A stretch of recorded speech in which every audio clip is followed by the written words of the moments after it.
My pulse raced as I traipsed through the silent forest. The occasional screech of a bird, and other than that, only naked grey deciduous trees in the muted April sunlight. Where the narrow path rounded a boulder, an overgrown alley of straight white birch trees came into view, each with a knot of branches protruding from the top, like the tangled beginnings of birds' nests. At the end was a faded white picket fence with a gate, beyond the gate the house, a small, old-fashioned wooden villa with a traditional slate roof. I closed the gate behind me and walked towards the house, making my way up the few steps to the door. I knocked, but nobody opened. My heart sank. I placed my bag on the porch steps and walked back down them and around the house.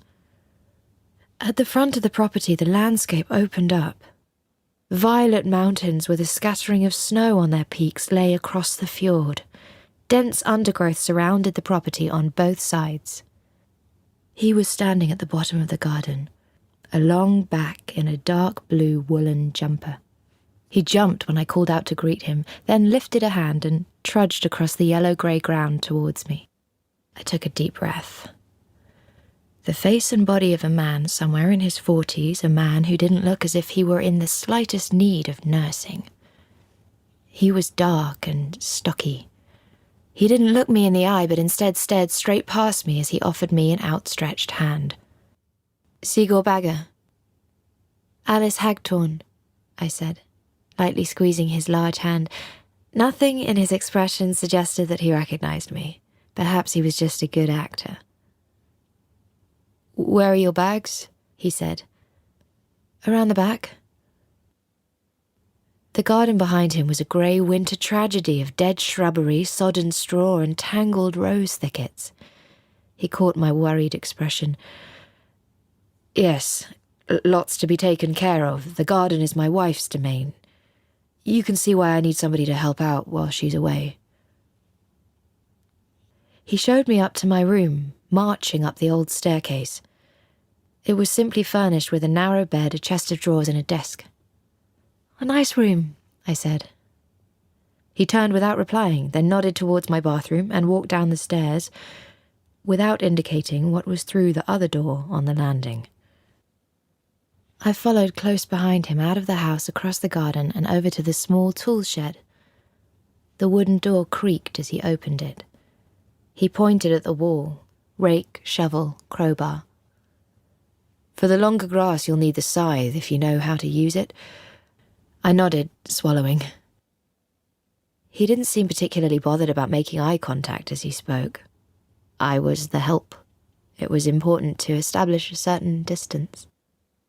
"Were there many responses to your advertisement?" I asked. "Quite a few," he replied.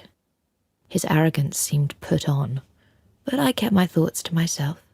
I was his property now. He could do as he liked.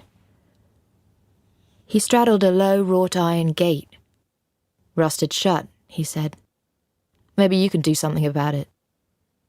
I stepped over the gate and followed him.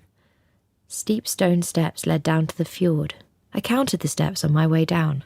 100 exactly. We arrived at a small stone jetty with a run-down boathouse. "It's so beautiful out here. Do you have a boat?" I asked.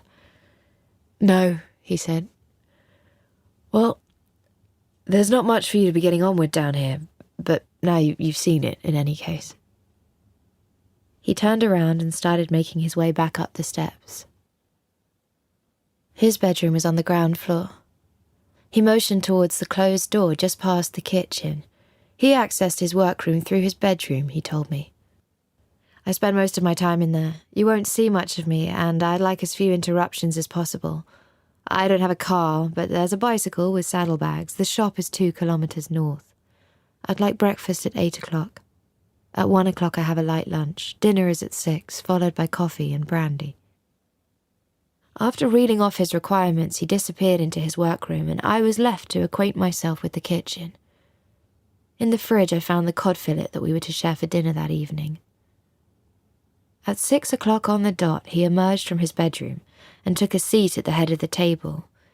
He waited. I placed the dish containing the fish in the middle of the table. I was about to sit down when he halted me with an abrupt wave. "No. You eat afterwards." My mistake. Perhaps I wasn't clear about that fact. I felt a lump form in my throat, picked up my plate and quickly moved it over to the kitchen worktop without uttering a word. A tall, miserable wretch, my head bowed. When he stood up afterwards, thanked me brusquely for the meal and returned to his workroom, I took my plate to the table and ate my own lukewarm portion. I finished the washing up and headed up to my room. I sat there, perfectly still and silent, afraid to make a sound. Eventually I made my way to the bathroom before turning in for the night. The blade on the scythe must have been blunt. I cursed the drooping stalks of wet yellow grass. It was overcast, the air humid. He had gone into his workroom straight after breakfast. I started to feel my efforts in my back. I continued to swing the blade with all my might. I spun around to find Bagger standing behind me. "I'd try the rake if I were you. The scythe's no good when the grass is wet." No, I tried my best to muster a smile. "Don't forget lunch," he said and walked away. I glanced up at the house, the window to his workroom. He had been standing there, staring down at me in disbelief as I ignorantly forged ahead with my attempts at gardening until he could take no more. Shame crept over me. The bicycle was behind the tool shed, propped up against the wood stack, an old Peugeot with ram's horn handlebars. The cycle to the shop only took 10 minutes. It was a small grocery shop, the kind of place that time has forgotten. An elderly lady stationed behind the counter watched as I wandered between the half-empty rows of shelves. There was no mistaking her critical air. She knew who I was. I felt a knot forming inside me, plucked a few items from the shelves and placed them in my basket. I raced home, through the forest, before stopping my bicycle, crunching over the gravel, opening the door and making my way through the house. Something wasn't right about this place. It was home to a married couple. Yet the garden was a neglected mess. They owned no car, and he locked himself in his workroom all day long. His wife away like this. I put the shopping away and started preparing dinner. On the evening of my 7th day, I set down the tray carrying the coffee and the glass of brandy and was about to step back when he held up a hand. "Alice?" It was the first time I'd heard him say my name. "Yes?" "Fetch an extra cup and a glass and come and take a seat." I did as he asked. "You've been here for a week now," he said, staring down at the edge of the table. "Are you happy here?" "Yes." "Would you consider staying a while longer?" "Absolutely, thank you. Do you have any idea how long there will be a position for me here?" "I'll need help in the house and garden for as long as my wife is away, all through spring and summer, to begin with." "That works for me," I said. He poured brandy into the tiny glass, then lifted it in my direction. "Then we should raise a glass." I lifted my own and I carefully touched my glass against his. It was done. I would remain here. I had a place to stay, no need to go back. I could live out here in peace. After a few days of sunshine, the garden was beginning to dry out. I had finally honed my skills with the scythe too, and now left an aftermath of spiky clumps of straw in my wake. Occasionally I would glimpse Bagger at the window, always in motion, so it was impossible to tell if he'd been watching me or simply passing by. I returned the tools to the shed and made my way upstairs to my bathroom. I filled the tub and slipped into the water, scrubbing myself clean of dirt and earth. uplifted by the new possibilities of my existence. Good, hard work beneath an open sky. I had never thought change was possible. Not of one's own doing, anyway. Never. But now this. Committing myself to this. To work in the garden. Clearing space. Making things grow. There was salvation to be found. I could create a sense of self in which none of the old parts of me could be found. I could make myself pure and free from guilt. I heard Bagger's footsteps on the floor downstairs. Could he be pure? From the window of my room I watched him head through the garden, disappearing down the steps to the jetty. I felt a flutter in my stomach. Men, I thought, such beautiful creatures. Some of them, at least. He was entirely uninterested in me, in everything besides whatever it was going on in his workroom. Quickly I left my room and tried the door across the hall. It was locked. I considered running downstairs, hurriedly snooping around. The thought made my heart pound within my chest. I let it be. The house was quiet. I was out of ideas about what I might make him for dinner, and I ambled over to the bookshelves to see if there was a cookbook, but I found nothing. A house without recipes? What kind of home was that? I opened each of the kitchen drawers in turn, then the cupboard doors. Slipped in alongside the spice rack, I found a slim blue volume. I pulled it out and leafed through its pages, recipes scrawled in fine black script. Beautiful cursive handwriting describing casseroles, soups, cakes. I pictured her, a beautiful, mature woman. Mature, I thought. Am I not mature? No, a lost child. That's what I am. I stopped at one recipe, an Asian fish soup, realized that I had most of what I needed to make it, and decided to cook a small batch, a trial run for dinner that evening.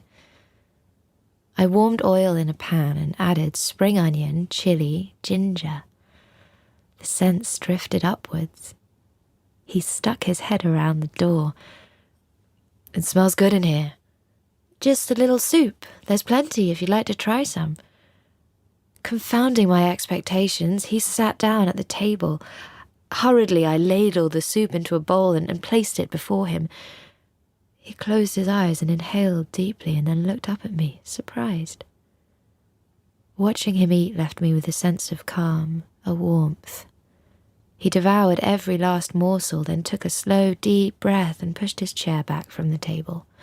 "If you come across any more where that came from, don't hold back," he said, before standing up and walking back to his room.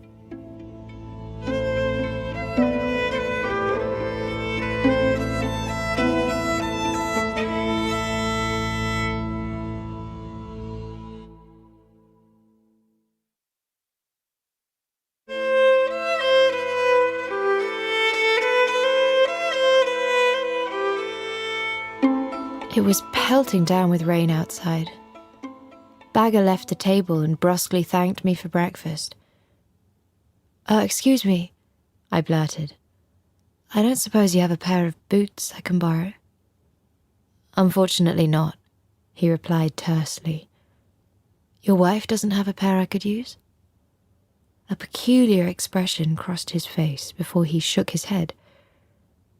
"You can wear mine with a pair of thick socks." "And a raincoat?" "No," he replied. She doesn't even have a raincoat? Out here, I thought, in these conditions? She doesn't exist. "What size are you?" he asked. "I'll go into town and buy what you need." "You mean shoe size?" "Shoe size, coat size, whatever it is you're going to need to live and work out here."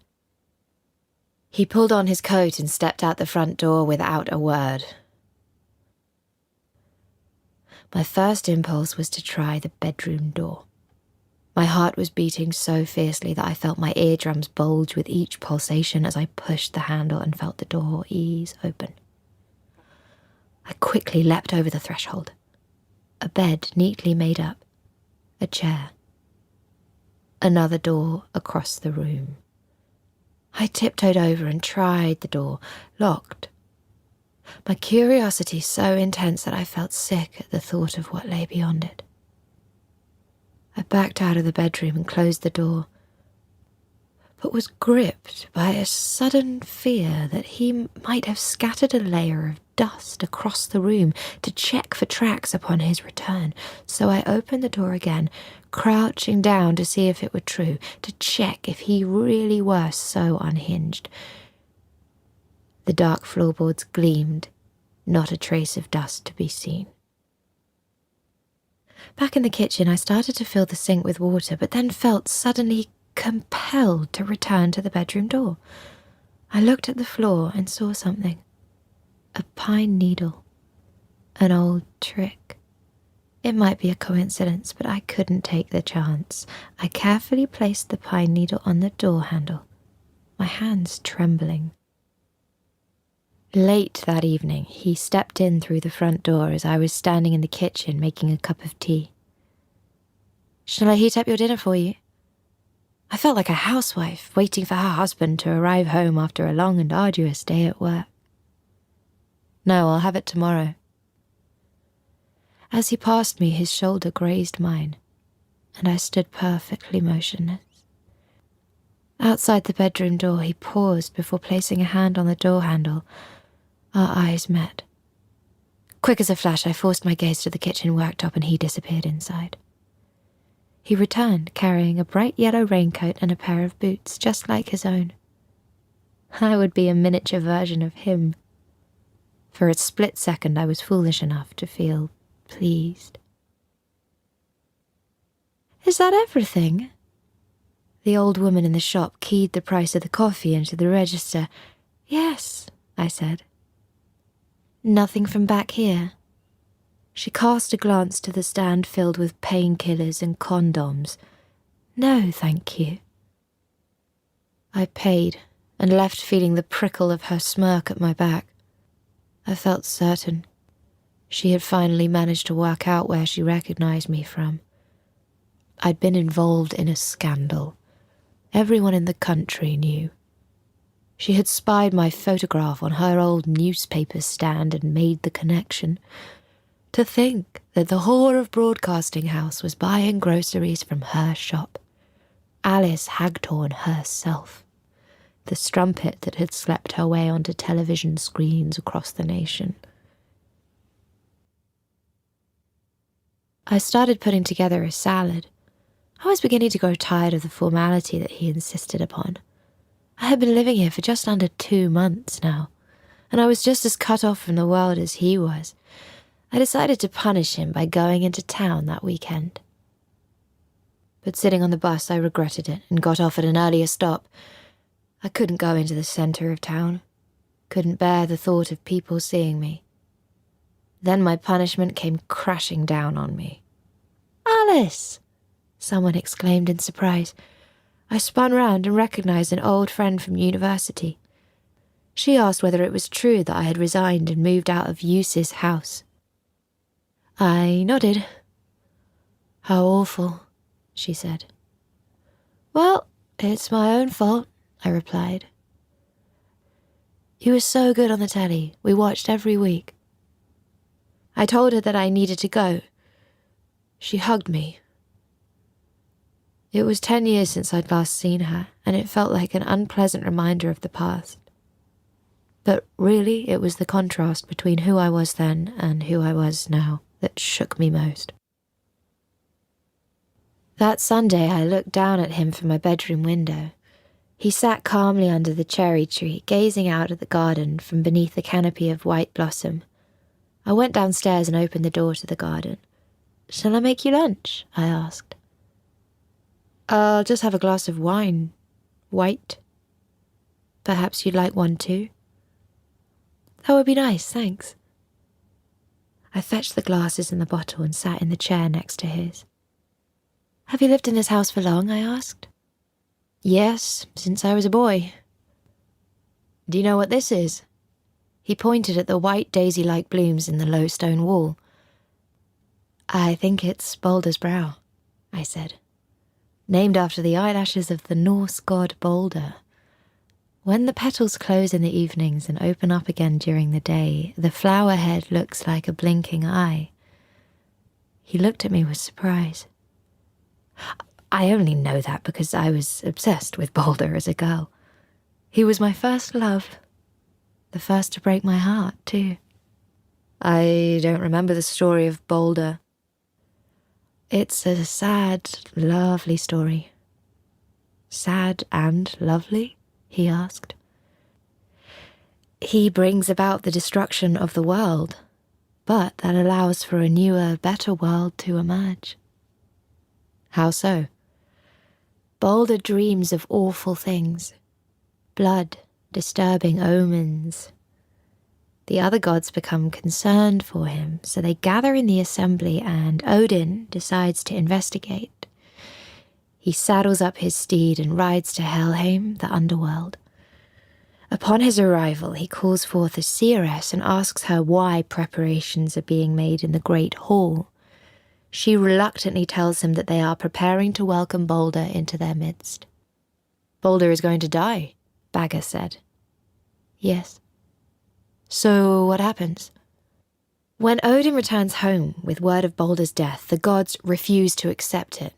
His mother, Frigg, takes oaths, promising not to harm Balder from every earthly creation, fire, water, iron, stone, every animal, bird, snake, every plant, every disease. She goes to each and every one of them. So he becomes indestructible, Bagga said. Yes, and the gods have some fun. They shoot arrows, throw spears and stones at him. Nothing can hurt him. Loki looks at what's going on, growing more and more envious of Balder. He transforms himself into a woman and goes to Frigg and asks her if she really received sworn oaths from all earthly creations that they wouldn't harm Balder. She tells him yes, but then remembers that she neglected to ask the mistletoe. I paused. I hadn't spoken this much in weeks. Loki picks the mistletoe and goes to Herd, Balder's brother. Loki asks Herd why he isn't honouring Balder like the other gods. Herd is blind and explains to Loki that he has no weapon to use. I'll help you, Loki tells him. Herd draws the bow Loki gives him, and Loki carefully places the mistletoe, helping Herd to take aim. The mistletoe pierces Balder's body and he falls down dead. Bagga looked up, shocked. Balder dies. Yes. The gods are distraught. Bagga sat lost in thought. Can you fetch another bottle, Alice? When I returned to the garden, he was lying on the grass. Have you ever tried lying down like this? His voice was distant. Warily, I lay down. My entire body was tensed. I was afraid he'd hear my heart pounding. After a while, I turned my head. He had fine lines around his eyes. I felt an urge to stroke his brow. After a short while, I stood up. He had fallen asleep. The wine and the sunshine had made him drowsy. I made my way into the kitchen and started on dinner.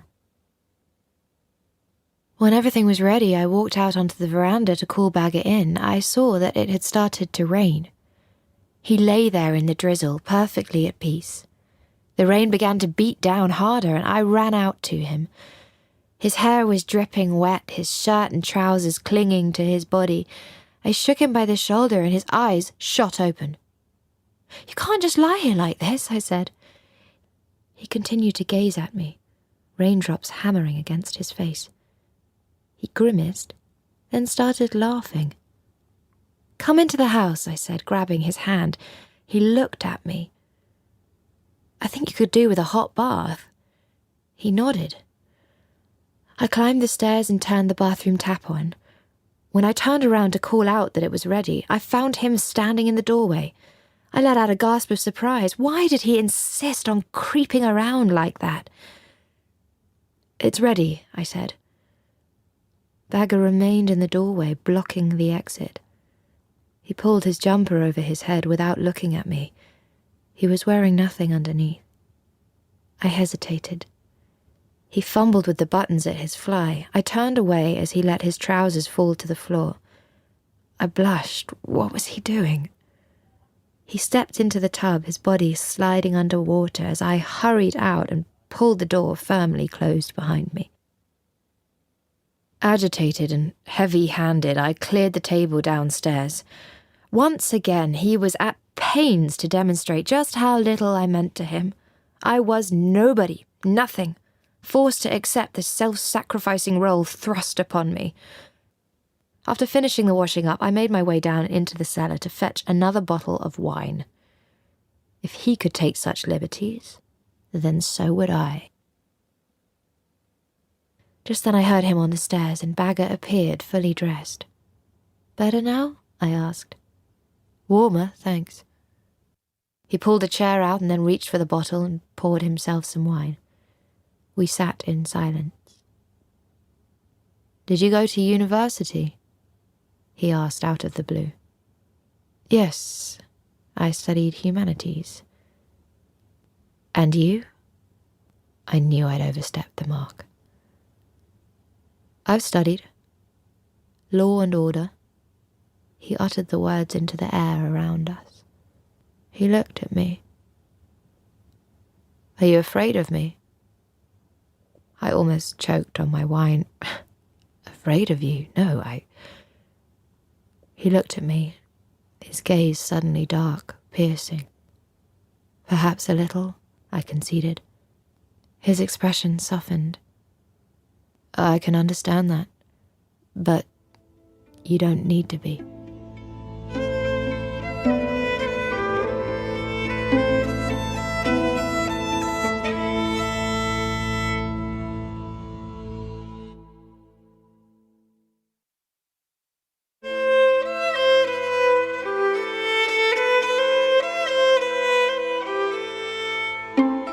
The face in the bathroom mirror gazed back at me, ashamed.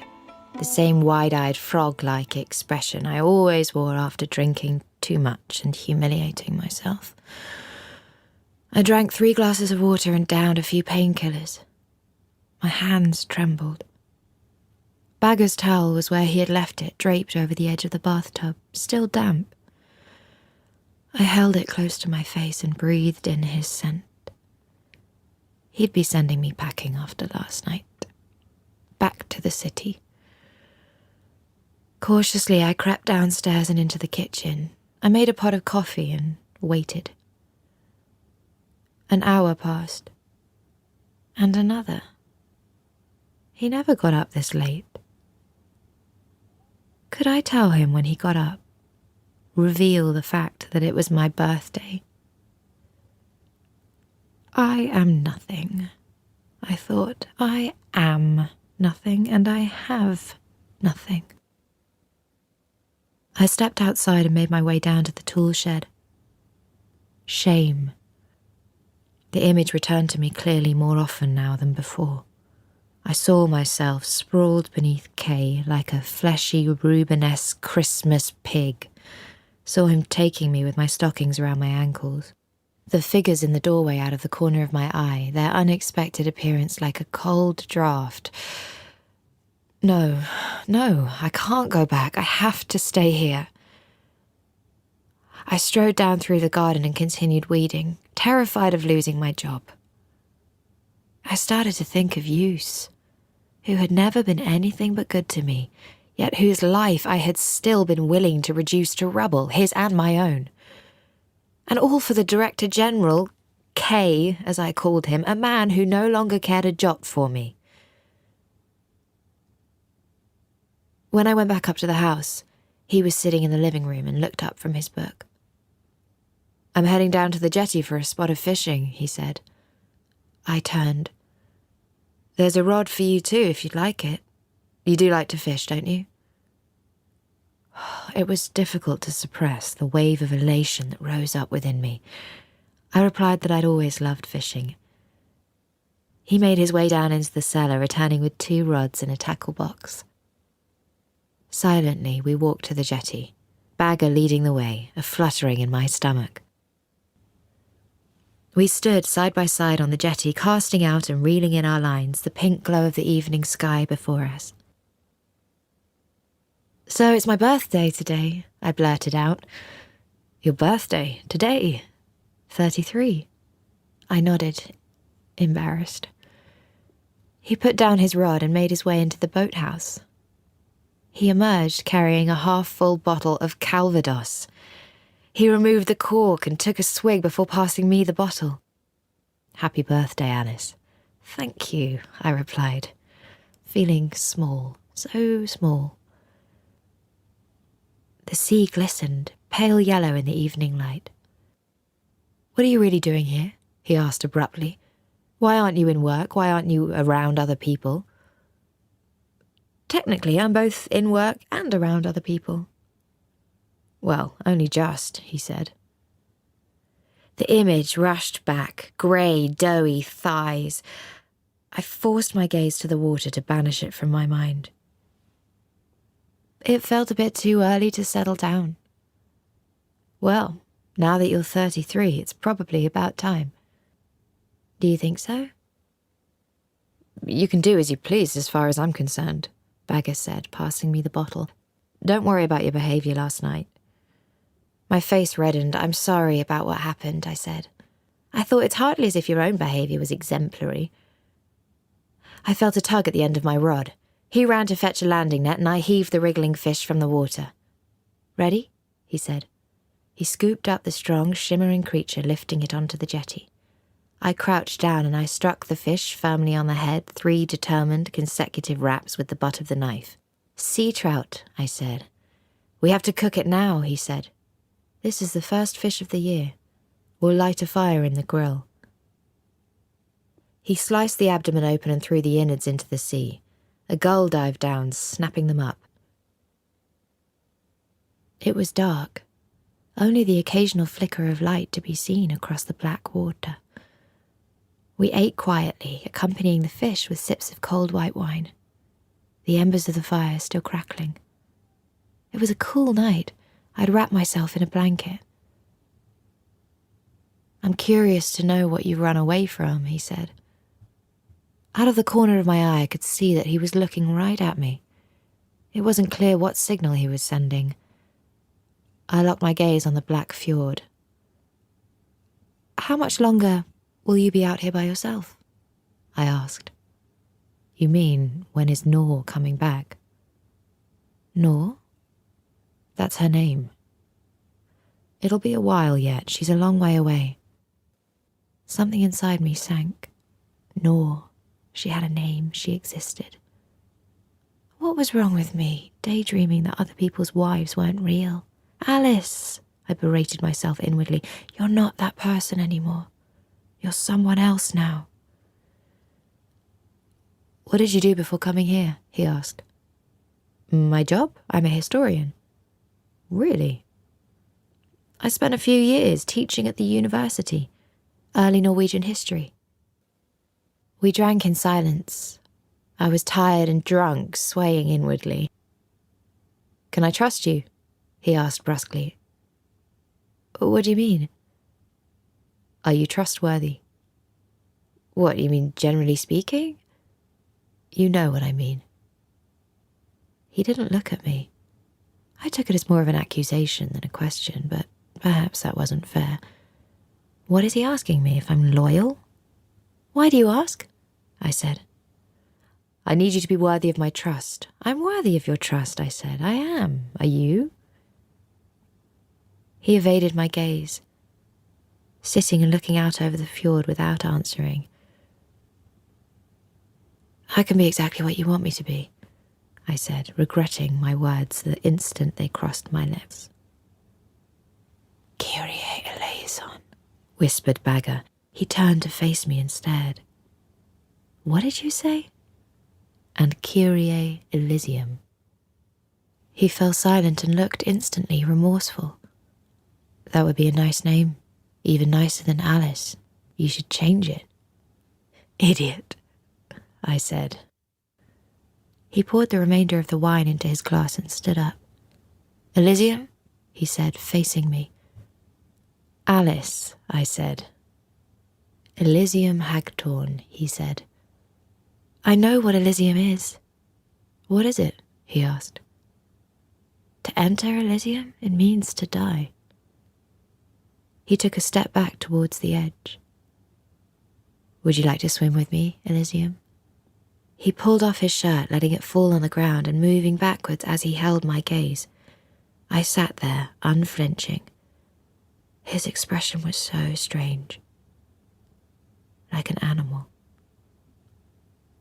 "What is it about you?" I said.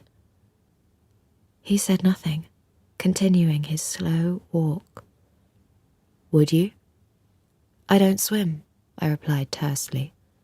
Step by step he inched away until he was standing right at the edge of the jetty. Then he threw himself backwards and disappeared. I sat on the wall. Not a sound to be heard but the echo of the splash. I rushed to the water's edge and stared down into the black sea. He was gone. "Hello?" I gasped. "Hello?" He burst through the surface of the water with a great gasp. I screamed. "Why didn't you save me, Elysium?" He climbed the ladder up onto the jetty and walked towards me, dripping wet, laughing. The animal in him. Something surged through me and I slapped his face as hard as I could, then turned tail, sprinting up the steps. "Elysium!" he called after me. I ran as fast as I could. I had to get away from him before he came after me, before he came to take me. I looked back and caught a glimpse of him, his torso gleaming brightly in the moonlight, gasped and forged ahead, exhausted, on through the garden and into the forest. I glanced back once again to see him coming up the steps. He spotted me. I ran further, on, deeper into the forest. I stopped. The forest at night, black and silent, nothing but the sound of my breathing to wake all that lay dormant. I hid behind an oak and tried to take deep breaths. My lungs burned. If he was approaching, then he'd catch me. He was insane. If I went on, sooner or later I'd surely come out at the main road. But what awaited me there? The very same thing I had run away from. What had made me react the way I had? I was suddenly engulfed by shame. The wolf in him. Slowly I started walking, trying to retrace my steps. I halted abruptly. Someone was shouting. "Alice! I'm sorry!" His silhouette at the edge of the forest, calling out at the top of his lungs. I stopped 30 meters or so from him and stood there, stiff, encircled by the forest, watching him as he rambled back and forth in despair. "I'm here," I called. He stopped and gazed in the direction of my voice, then caught sight of me. Slowly he approached. He looked distraught. "I'm sorry, Alice. I am so sorry." "It's okay." He stood in front of me, shirtless. We walked down the bank together, shy of one another. He stopped in the garden. "Will you come inside? Should I make you a hot drink?" I nodded gingerly, couldn't help myself. "I'll just get changed," he said, opening his bathroom door. I climbed the stairs to my room. I pulled on a pair of trousers and a jumper and made my way down to the kitchen. He was standing at the stove wearing a white wool jumper, his hair still damp. He passed me a hot toddy. The mug steamed gently, the scent of cinnamon. "That's good," I said. "My wife makes it in the winter," he mumbled. He seemed suddenly timid. This is what life is like for him, I thought. He experiences twice as many moods as the average person, the entire spectrum. "You think I'm dangerous?" he said, just as the thought was crossing my mind. Have you given me reason to think anything else? No, he replied. His black hair shone. I took a sip from my mug. Why did you come back? I was afraid, I said. So was I, afraid that you wouldn't come back. Then you'd have had to come and get me. I would have. He gazed at me with the faintest hint of a smile. I placed my hands in front of me on the table. His hands brown and strong, warm. If only those hands could just touch mine. But now, Bagger said without warning, it's definitely time for bed. He crossed the room. Sleep well.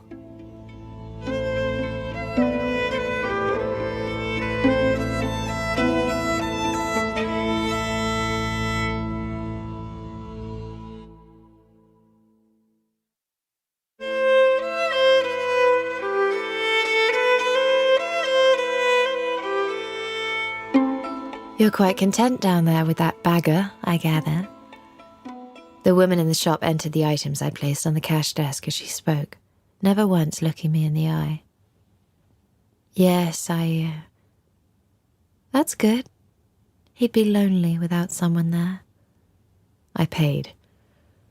She turned away from me and began slicing open some cardboard boxes with a blade to indicate that our conversation was over.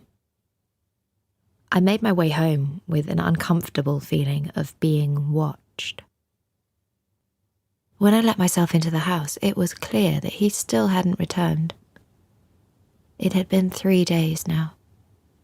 Where was he? Something was wrong. When evening fell, I drew the curtains. The reflections in the windows were making me jump. I was convinced that I could see pale faces gliding by outside. I went to bed fully clothed, a hammer from the tool shed on the bedside table.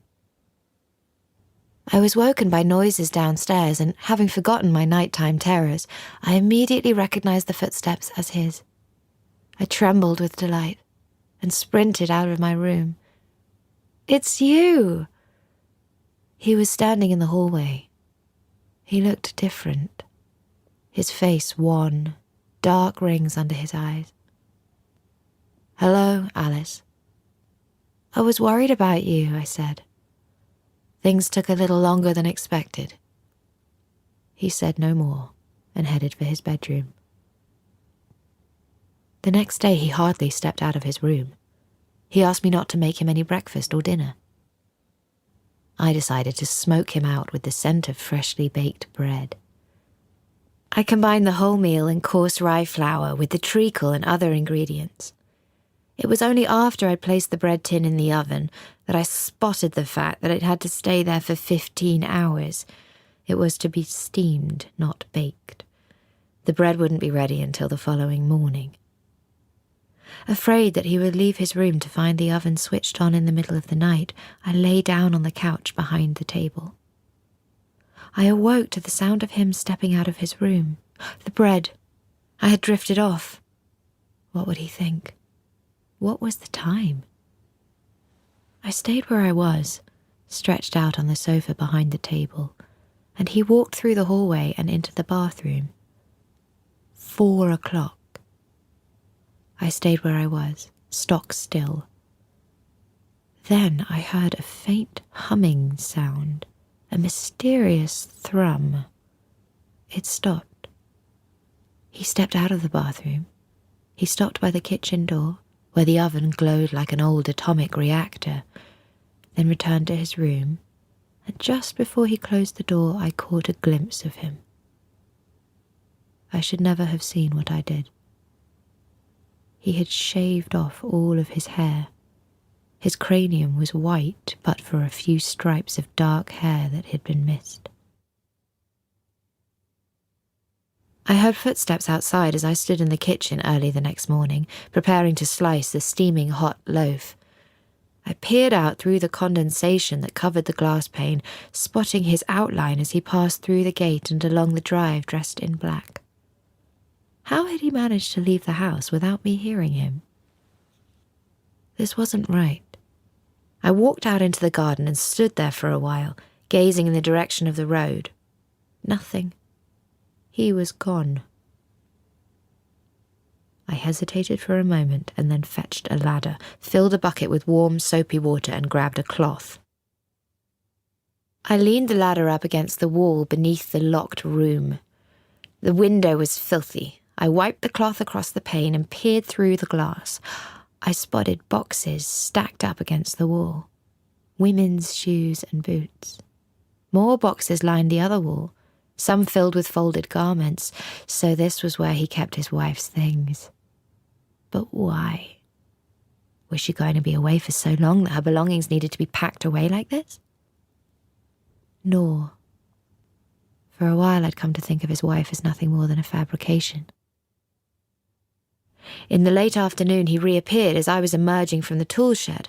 "There you are," I exclaimed.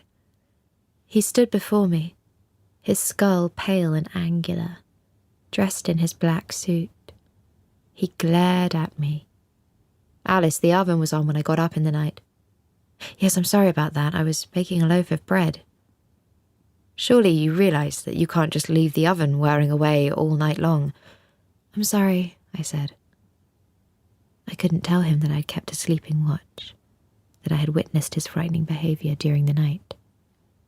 "But you've shaved off all your hair," I gushed with as much surprise as I could muster. "I often shave it in the summer." "Are you hungry?" "No, thank you." He turned away and walked up to the house. Curse you, I thought. It was hardly surprising his wife had made herself scarce. I was increasingly convinced that she had left him without any intention of returning. Why else would her things be packed away in boxes? It was essentially how I had left my own husband, Use, fleeing without tidying up after myself, though that was nothing compared to what I had done to him. In the midst of my agitation, Bagger reappeared. "Do you drink gin?" "I do, yes." He sat down in the garden chair and placed 2 glasses, 2 cans of tonic and a bottle on the table. "Cheers, Alice." "Cheers." "It will feel good to get drunk tonight," he announced. "Any special reason?" He sighed. "Yes and no." Thank you for being so precise, I thought to myself. "Today is a special day," he said. I didn't ask any more questions. I added a little more gin to my glass. "Where were you before you came here?" he asked out of the blue. Where was I? I worked in TV. I presented a program on Norwegian history. "You were a presenter?" "Yes," I snapped, annoyed. Was it really that difficult to imagine? "And you came here," he said. "That's right. Because you couldn't be on television anymore." "Yes, I had to disappear." "But why? Was it a financial thing?" "No." "Political?" "No." "Then that leaves only one possibility." He stared into the distance at the mountains, the pink sky, pondering. "Did you have a—" I turned to face him and our eyes met. "Husband?" he asked. "No," I said. He said no more, draining his glass and closing his eyes. His expression became serious, almost intense, and he was so beautiful that it was painful to observe. This was how he looked when he made love. With Nor. I tried to shake the thought. At that very moment he stood up and walked away, as always, without a word. No goodbye. Bloody, bloody, bloody hell, I thought, downing my glass of unhappiness. I heard a door open, and moments later he was by my side once again, this time wearing his wool jumper. "I think we both need some flames to gaze into, don't you?" "Oh, yes," I said. It wasn't long before the flames blazed upwards against the dark night sky, and he sat down once again. "So," he said, "you left your job. You were offered a job that someone else should have had." He had read the papers after all. He must know about me. "So you had got involved with someone who worked there, someone senior to you. How were you found out?" "All right," I thought. I fixed my gaze on the flickering flames. I was invited to their home. It was his wife's 40th birthday party, and the house was full of people. Everyone left their coats in the baby's room. They'd moved the baby into the box room for the night. Later on, after the birthday girl had nodded off, he led me into the room where the coats were, and well, before we knew it, half the party were hovering in the doorway, gazing on in gleeful disbelief. "But how?" he asked. The baby monitor had been left in there. He leaned his head back and chuckled. "So this was what, February, March?" "Yes, a few weeks before I came here." He turned and looked directly at me. "I won't be away for days at a time from now on." "You won't?" "No, that's over now." I reached out for another log. "Ow!" "What is it?" "A splinter." "Let me see, I'll get it for you." He walked through the veranda door and I followed him, taking a seat at the table. He reappeared with a needle.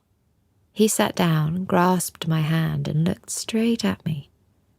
His expression mild but firm. "It's important that you stay still."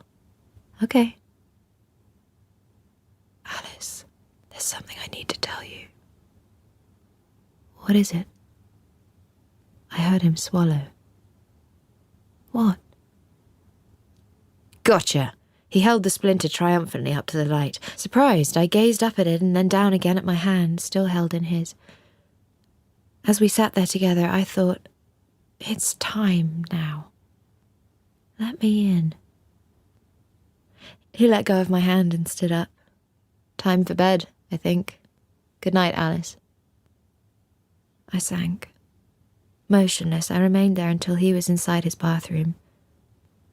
"Bagger, please, tread softly on my heart." I traipsed up the stairs, washed my face and went to bed. I awoke with a sense of unease, remembered the fire we'd left burning outside. I got out of bed and walked over to the window. The fire was out, but there, beside what was left of it, sat Bagger. There he sat by himself in the darkness, mining the depths of his own soul. I didn't like it. Without warning, he turned his head and looked straight at me. I went back to my bed, my heart beating all the faster. I heard his footsteps on the stairs. Fast-paced, heavy, straight to my door. "Alice." He was standing outside my door, his voice thick, strange. "I'm sorry, I didn't realize that I was frightening you." I said nothing. "Can I come in for a bit?" "It's unlocked." The door opened slowly. He stood before me, gazing at me with his deep, dark eyes. He must have had much more to drink since I turned in. Confused, he took an unsteady step into the room. "There's a hammer on your bedside table. I need to be able to defend myself." "Can I sleep on your floor, Alice?" "On my floor?" He didn't reply. I placed a pillow on the floor, on top of the rug. "I'm sorry," he slurred. He closed his eyes and instantly drifted off into a deep sleep. Slowly I shook my head. A child. What was he? These sudden eruptions. The wolf in him. All the same, I felt so warm and safe having him there, curled up on my bedroom floor. I closed my eyes and turned to face the wall.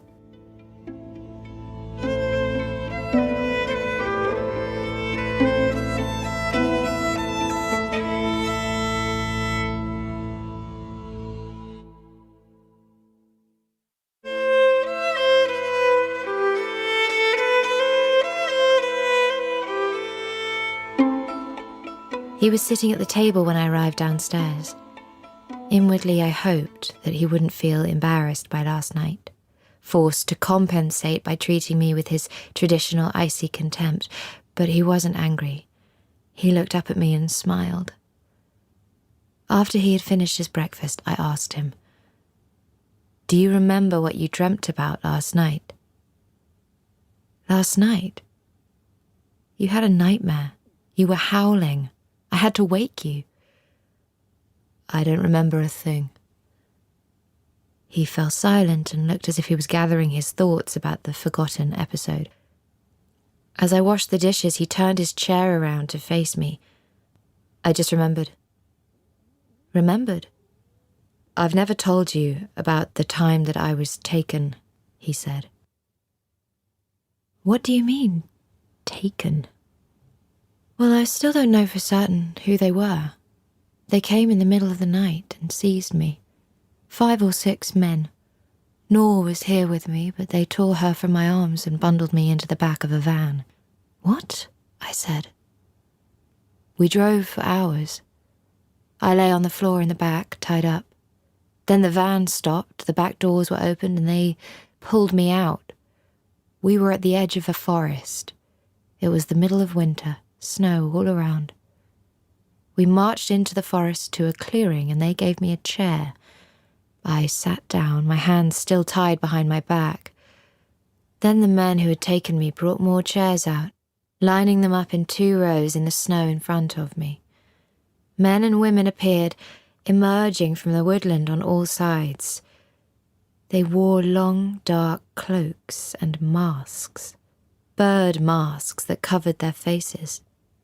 There were 12 of them, birds of every species, a raven and a magpie, a gull and a great tit and a robin. One woman wore a mask that covered her whole head, a mallard. It was an incredible sight, astonishingly beautiful, shimmering green. I started to laugh and he looked up at me, startled. "You're pulling my leg, aren't you?" "I'm not," he said.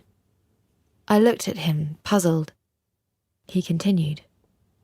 "I realized then that this was a tribunal. My case was to be heard. The head judge stepped forward. She wore an eagle mask. She instructed me to stand. She read my name aloud and announced that I was charged with Schemdavig. I wasn't familiar with the term, but still I knew what she meant. She asked whether I pleaded guilty. I shook my head. After that, things moved quickly. The judge in the eagle mask sentenced me to death, proclaiming, "The nature of your evil deeds makes you nothing but a foul nithing." As she said the words, I looked again at the mallard and she turned away from me. It was only then that I recognized her. It was Nor. I sat there, unflinching, listening to every word he said. "And then you woke me up," he said. "So it was a dream?" "You told me it wasn't." "What?" he said. "You were talking about it as if it had actually happened." He laughed. "Well, it was a very lucid dream." I couldn't find the word listed in the dictionaries. I tried some alternative spellings and eventually found Schemdavig, used to describe a crime so serious, murder, mutilation, that no fine or other kind of reparation could atone for it. The culprit was proclaimed an outlaw, and any man was free to take his life. A nithing was the most contemptible of life forms, a person whose honour had been entirely removed. What did it mean, dreaming of this kind of thing? The fact that his wife had been in the dream, and all as he had been lying on my bedroom floor. The glistening green mallard's head. A rapture of guilt. I was careful to buy everything we needed to avoid having to return to the shop later in the week. After I handed her the money, the old woman stopped for a moment. That was a terrible business with his wife. What? Perhaps you weren't invited to the funeral? Too much to be getting on with in the garden, huh? I left without a word. Could it really be true that his wife was dead? He didn't come out of his room when dinner was ready. I found him at the end of the jetty, fishing. Dinner is ready. Aren't you having anything? He asked as I placed the plate at the table. You usually eat alone, I said. Do I? Yes, you have done ever since I arrived. I always eat after you. Why? Because you told me that's the way it would be. He gazed up at me in disbelief. But don't you want to eat with me? I mean, wouldn't that be simpler? Well, yes. Is that what you want? Of course I do, Alice. It was the first time we had eaten together, indoors in any case. The man sitting opposite me, I thought, is this a man in mourning? Yes. Of course, that's it. He's in shock. Confusion and memory loss, textbook symptoms. Siegel, I said. The woman in the shop. Yes? She's been making comments. What kind of comments? I took a deep breath. Is your wife dead? He stared at me. Yes, she's dead. I felt something inside me fall away, while another part of me seemed to soar. When I was away, he said, I'm so sorry. Can I get you anything? I asked. He looked up. There's some coffee left. I stood up to pour it into his cup. All of a sudden, he grasped my wrist and the glass jug fell to the floor and shattered. He held me tightly, roughly, then hissed at me. It's just question after question with you. You never stop. He let me go and stormed out. I could hear my pulse thumping in my ears. I swept up the shards of glass, then, hearing his bedroom door open, I glanced over my shoulder. Alice, I'm sorry. How many times would he have to say it? It's okay, I said. You have to forgive me. I reached out a hand and he took it, squeezed it tightly. He pulled me with his free arm and then he gently pushed me away, gripping me, staring at me. Alice, you need to get away from me. What? He stood up, then shook his head. No, he said. I'm sorry.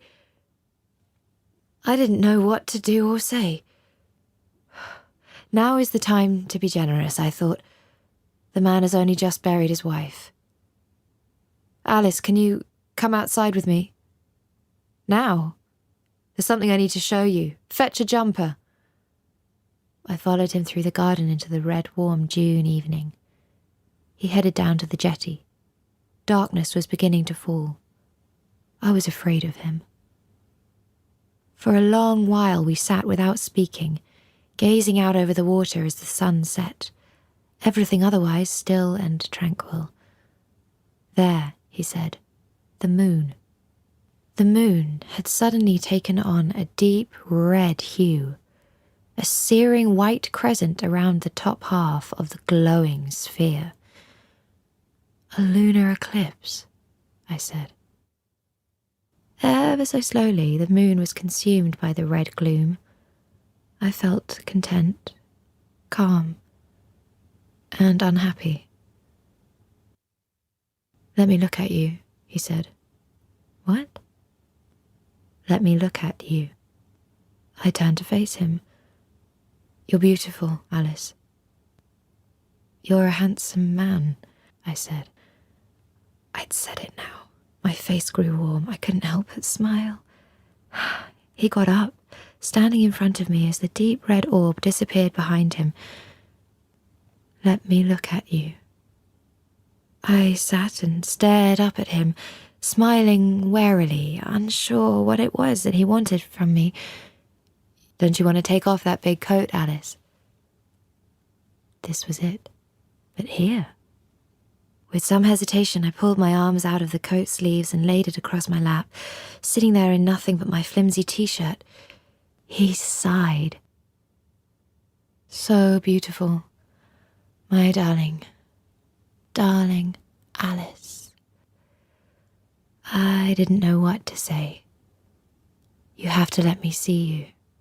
More of you. Can I, please? Slowly, I pulled my t-shirt over my head. Oh, Alice. He leaned down towards me. Gently, he pressed his face to my cheek, his lips to my ear. I closed my eyes, his warm breath sending chills down my spine. Whore, he hissed. He stood up and turned to face the fjord, the moon, then slowly climbed the steps up towards the house. I felt a prickling sensation behind my eyes. Every gasp for air stinging in my lungs, but I had to keep going. Only an expanding nothingness lay before me. How could a main road be so deserted? I had no plan, only knew I couldn't stop. Not this time. I had to get away. My last ounce of strength helped me up an incline, my feet pedalling laboriously, and then I saw the bright light of a petrol station. The automatic doors slid open. A woman in a red uniform glanced up. "Can I use the toilet, please?" She nodded. Aching and stiff, I made my way there. Once inside, I felt tears welling up. A brief knock at the door, timid. "I need to close up now." "I'm coming," I replied. "Is everything all right?" the woman asked. "Can I drive you anywhere?" How far was it to the airport from here? I could take the plane back to Use. We could try again. Then I realized I was a problem solver, in spite of everything, because difficult circumstances were good starting points for life changes, great or small. "Which way are you headed?" I asked. "North," she replied. "Me too." "Let's go," she said, and we drove away. Slowly, I trundled the bicycle along the drive, the house before me. I tried the front door. Locked. I walked up to the veranda door, attempting to look through the glass into the darkness of the living room. My gaze roamed the room. I found myself staring at a pale face. I screamed. He was motionless in his chair, a dead gaze. I stumbled backwards, saw him leap up and tear open the veranda doors. "Go away," he shouted. His eyes were dark hollows. "No," I cried back. "You need me." "No, Alice. You need to get away from me." "I'm not going anywhere. You're in mourning." He looked down calmly, slowly shaking his head. "No, I'm not." "Don't you get it?" I said. He looked up at me. "I have nowhere else to go." I shuddered, darkness consuming me, dizziness coursing through me, watching as he lurched in my direction.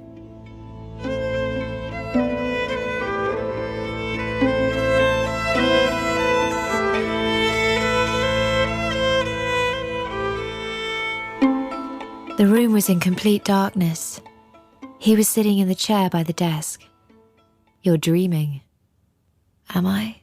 I said. "No, you're awake now, Alice. But a moment ago, I can't remember a thing."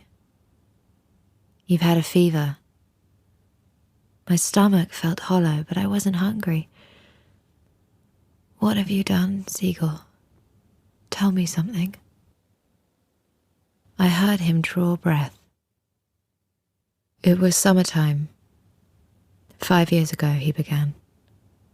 "The hottest summer that I can remember. I braided Nor's hair down by the jetty. We decided to take the rowboat out. We had an old, beautiful Usilvar. As dusk fell, we picked up a fishing rod and pushed the boat out into the shallows. Nor rowed. She loved to row. Outside the boat, everything was still. We sat like that in the twilight, me with the fishing rod, her with the oars. But then the rod was tugged from my grasp. It must have been a huge fish, and I leapt after it.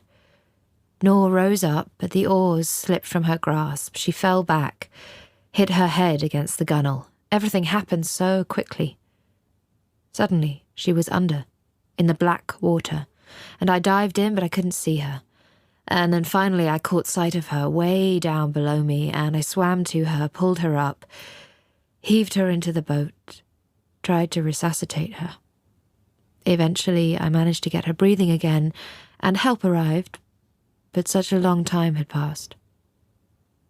She was in the hospital for so long. After a few months, she was transferred from hospital to a nursing home. And then what? I asked. Then time passed. Nothing happened. She wouldn't wake up. Not until the telephone call 2 weeks ago.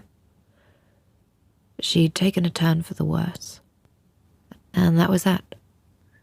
I went in, sat with her for a day, a night, and another day.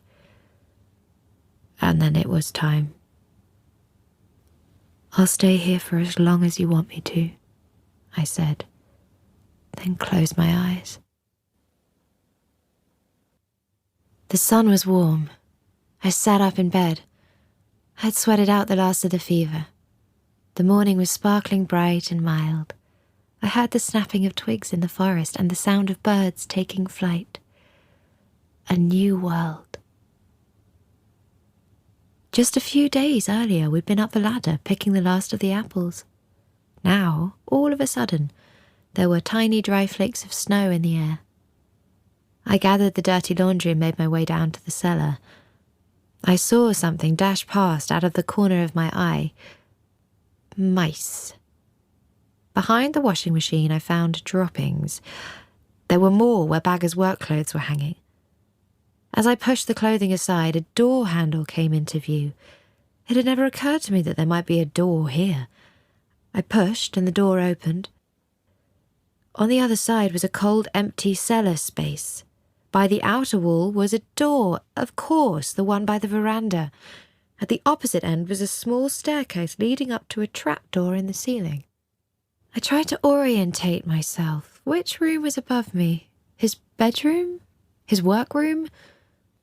I pressed my palms against the trapdoor and pushed, lifting it upwards. "Hello?" I said. I stood with my head sticking through the hole in the floor. The room was empty.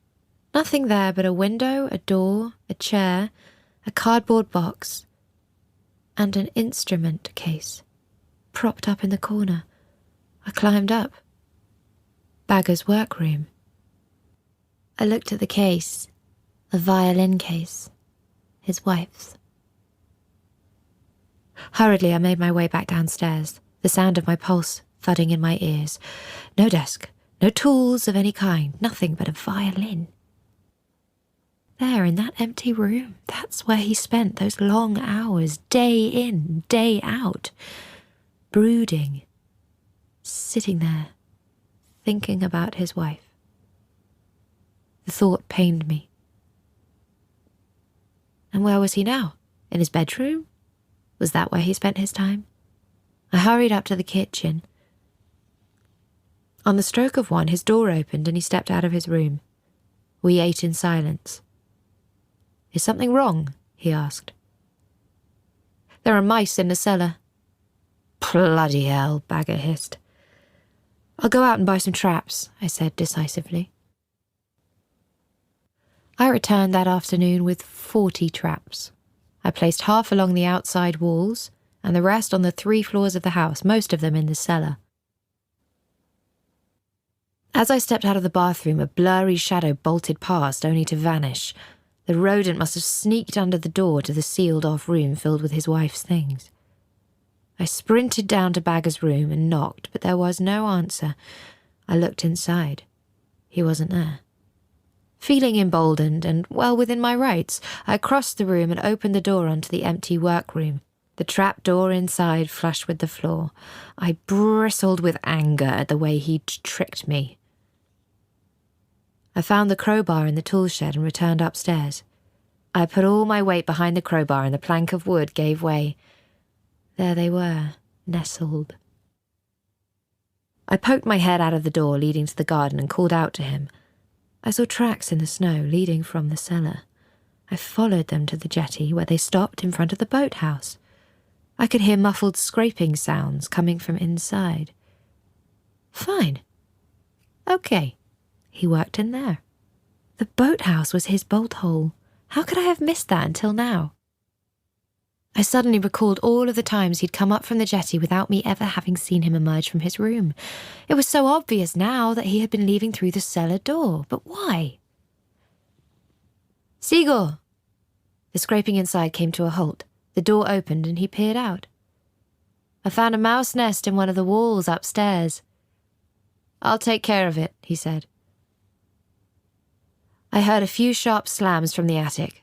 Not long afterwards, he came in to see me. It's done.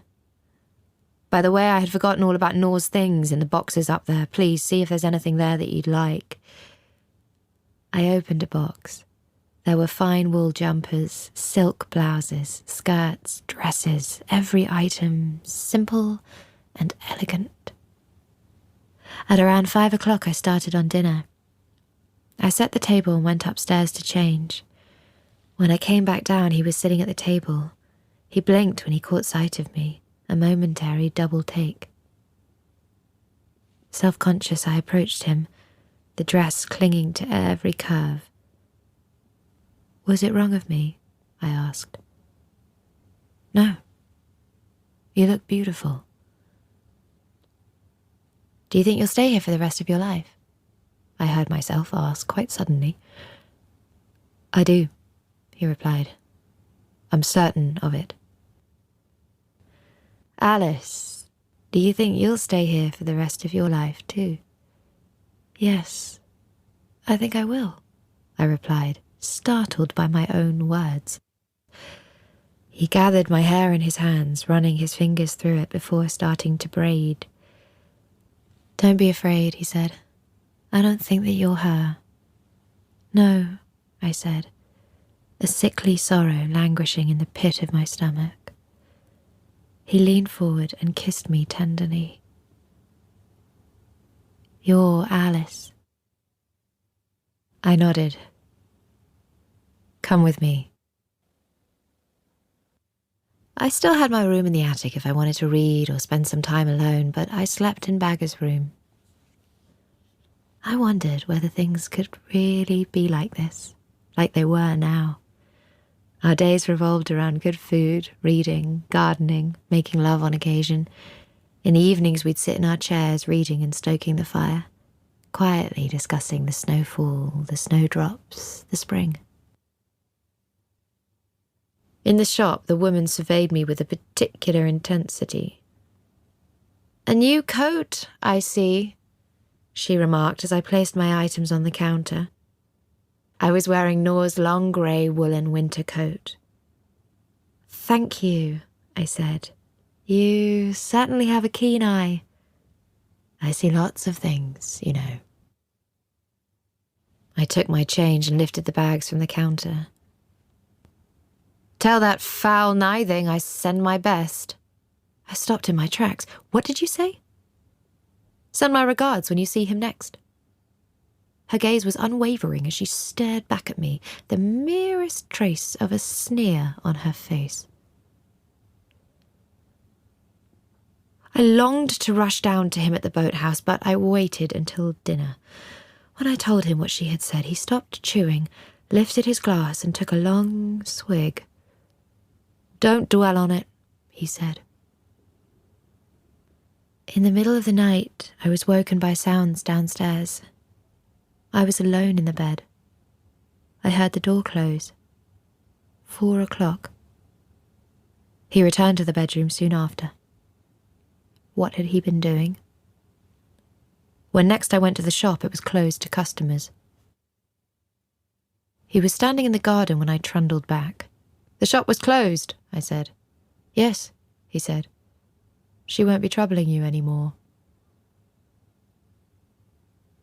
One evening, sipping tea in the kitchen, he asked, what happened to Hermod? Hermod? Don't you remember telling me the story of Balder?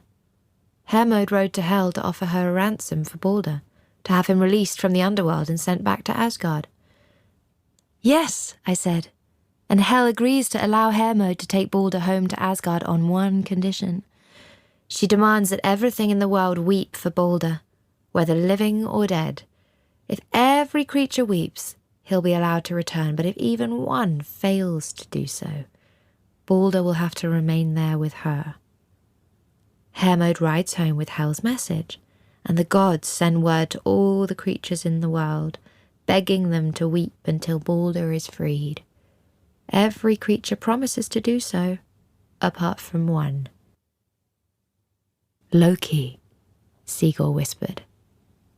Yes, and so Balder is forced to remain with Hel. So what about Loki? Loki is discovered and tortured. They bind him and hang a serpent above him, which drips venom onto his face, causing him excruciating pain. Loki's wife, Sigyn, holds a small bowl over him to catch the venom before it falls onto his face, but whenever it becomes full, she is forced to empty it, and the venom drips onto Loki's face once again.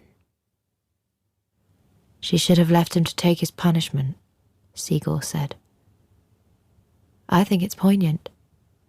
He cast me a dark glance. It's easy to love Balder, I said. Everybody did. But imagine loving Loki. She's hindering his atonement. I'd do the same for you, I replied. He flashed a glance at me and stormed out of the house. I had never said anything finer to a man, and this was my only thanks. I had left myself vulnerable, and his only reaction was to leave.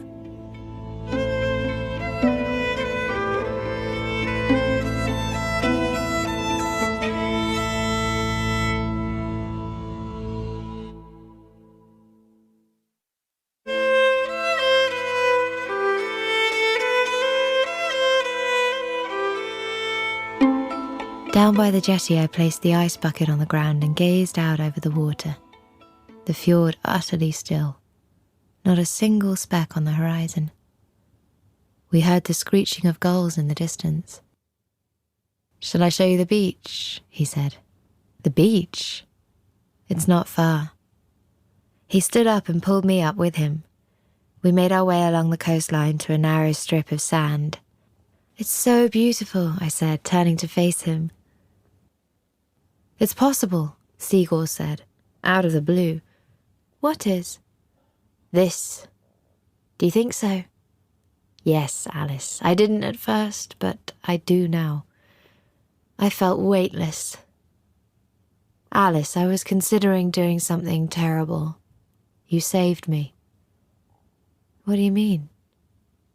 At that moment, a gull screeched just beside us, and I jumped as the bird dived at me, its beak snapping just by my ear.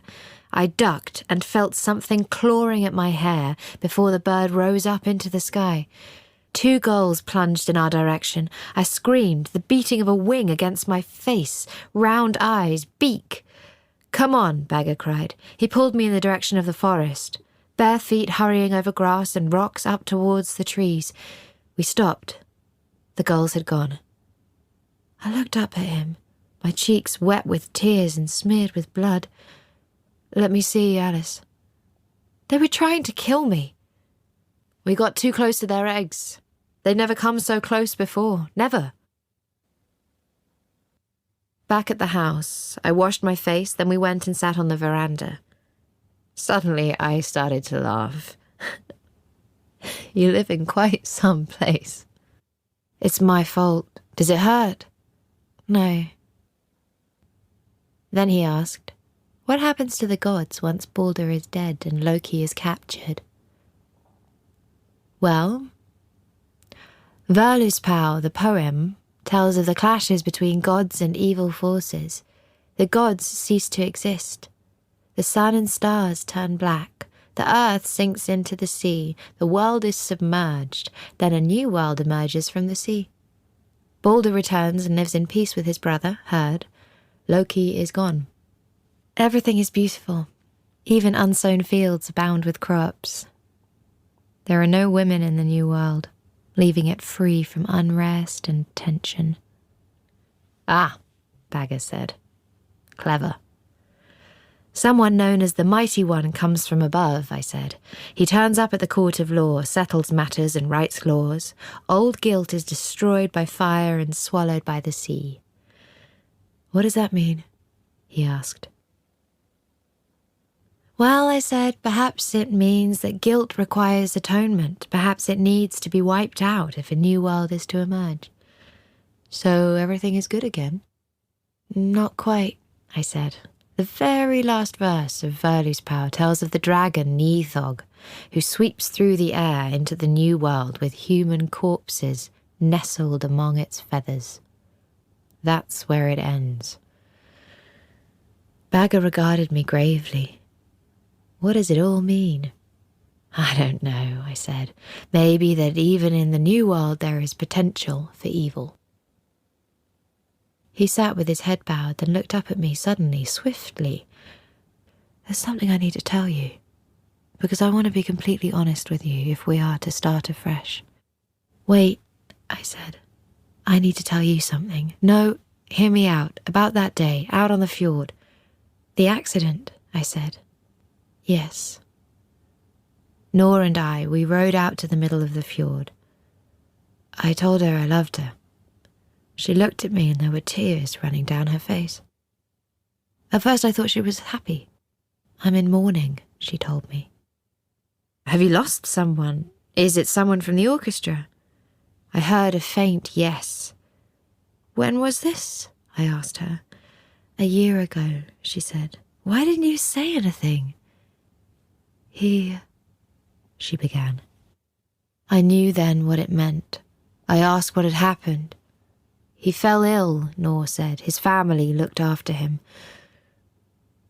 Was he married? I asked her. She nodded. But I was never going to leave you, she said. Suddenly I saw her clearly. She was ugly, her face distorted. She wanted me to comfort her. She wanted me to comfort her. And my body leapt up to grab her, and she fell. Everything happened so quickly. And suddenly I was standing in the boat, waiting for her, quivering with anger, and she was under, deep down in the black depths. And I dived in, but I couldn't see her. And then eventually I saw her, pulled her up to the surface, but it was too late. They later found out she'd hit the back of her head on the gunwale. We sat in silence. I was afraid of him. He had this in him. What happened after that? I asked. Then there was the hospital, and after that the nursing home, and then I stopped visiting her. But she was brain dead. He was leagues ahead of me in the suffering stakes. I placed an arm around him. Things will be all right. He was quiet. Alice, he whispered, I have something for you. Something for me? He nodded and pulled me out of my chair. What is it? You'll see. All of a sudden he seemed cheerful, enigmatic, slipping an arm around my waist and leading me down the garden, down the stone steps to the jetty. Don't look. I heard him pull open the side door of the boathouse. Alice. Yes? You can turn around. The door to the boathouse was open. Behind him was a bright, shining wooden boat. An Usulva. I made it for you. It's beautiful. I suddenly felt so proud that I was his. Have you tried it out in the fjord? Not yet. Can we? Hop in, he said. Can I row? I love to row. Of course, Alice. It's your boat. I rowed us out. It was a mild morning. The fjord so still. I could see the beach. I hesitated. The thing you were about to say on the beach, right before the birds came. He turned to face me. I had decided that if Nor were never to wake up, then I would row out and drown myself. But why? It wasn't your fault. Alice, don't think about it. You promised me you wouldn't. I nodded. This was bigger than I had thought it would be. The guilt he felt about the accident. It would always be there, always. He would never be free. We had almost reached the middle of the fjord. He had never seen me swim. Instantly, it hit me. He didn't know that I could. If he could save me here, out in the fjord, save my life, if I could appear to be helpless, then everything would be reversed. Perhaps then he'd be free. I have something too, I whispered.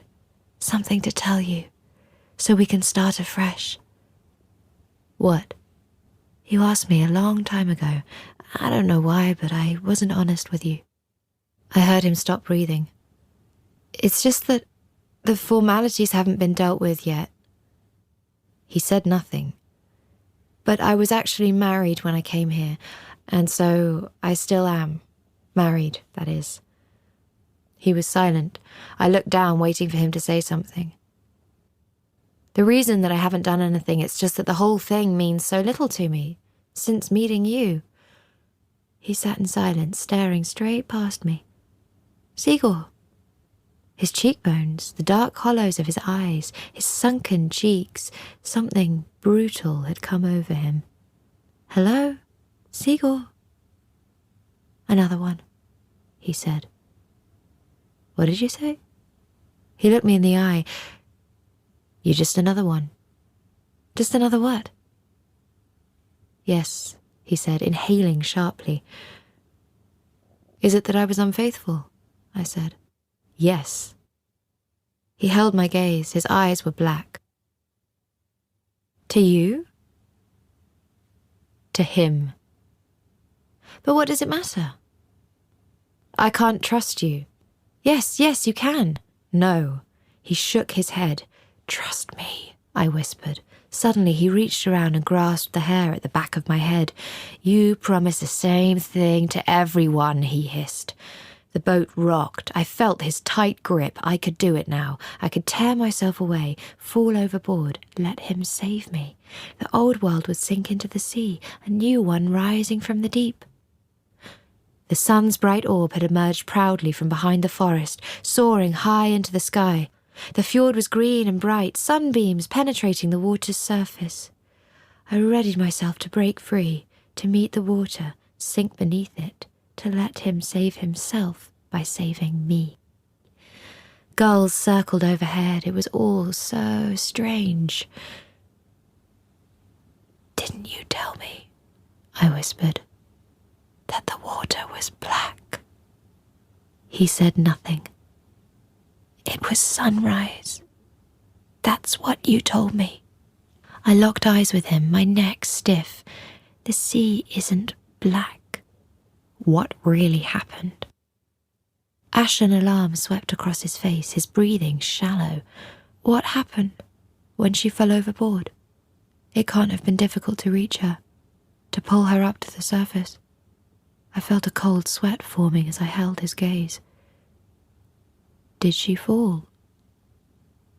His breathing was shallow, panicked. Nithing, I thought. All of a sudden he looked grotesque, his face distorted. A carnivore. I had to save myself. I wasn't able to break free before he leapt at me, grabbing both of my wrists. The oars slipped from my grasp and slid down into the water. Gulls screeched overhead. He pushed down on top of me, pressed his lips hard against mine. I bit hard, gnashing at flesh. He leapt back with a roar, red streaming from his mouth, eyes as black as coal. I plunged an arm into the water. My fingertips grazed the oar, so heavy. He lunged at me. I heaved and swung my upper body around with a scream, a sharp whack above the eye, a loud splash.